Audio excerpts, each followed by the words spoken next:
de nous rejoindre en direct de Berlin. Tout ce qui précède est difficile et la finale, ce n'est que du bonheur. C'est ce que disait Aimé Jacquet après la victoire des Bleus en 98. Ces Bleus qui arrivent une nouvelle fois en finale de Coupe du Monde pour la deuxième fois de leur histoire et cela les place en tête des équipes de la planète.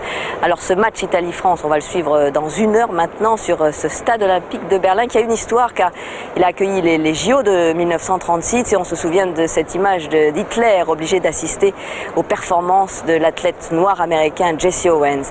Un stade qui a été restauré en 2004 et qui compte près de 70 000 places, 70 000 spectateurs qui vont assister à un match très serré, serré comme un espresso entre des Français groupés de plus en plus forts autour de Zidane et de Domenech et des Italiens avides de revanche sur l'Euro 2000.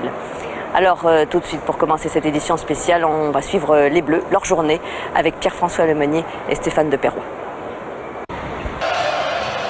Merci Sylvie, effectivement il y aura sûrement beaucoup de monde ce soir pour de toute façon quoi qu'il arrive rester dans les rues de Paris sur les Champs-Élysées. On espère évidemment qu'il n'y aura pas de débordement pendant que vous voyez encore ces joueurs français qui sont à l'échauffement sur la pelouse et qui vont affronter donc l'Italie dans un peu plus d'une demi-heure maintenant. C'est la fin de cette édition spéciale de notre journal de TF1. Il me reste à remercier tous les techniciens et toutes les équipes sur place.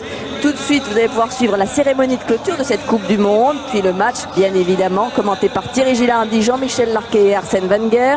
Après le match, TF1 vous invite à faire la fête avec les Bleus, avec Jean-Pierre Pernaut et Caroline Henry, qui seront sur les Champs-Élysées avec de très nombreux invités. Ce sera Merci les Bleus. Et puis demain, TF1 les suivra aussi, ces joueurs de l'équipe de France. Dès leur arrivée à Roissy, ce sera vers 12 h. Ensuite, ils vont déjeuner à l'Élysée. Puis, il y aura une descente des Champs-Élysées. Et avec Patrick Poivre d'Arvor, vous pourrez suivre tous ces événements. Vous les retrouverez, bien sûr, nos joueurs à 20 h. Merci de nous avoir suivis et bon match.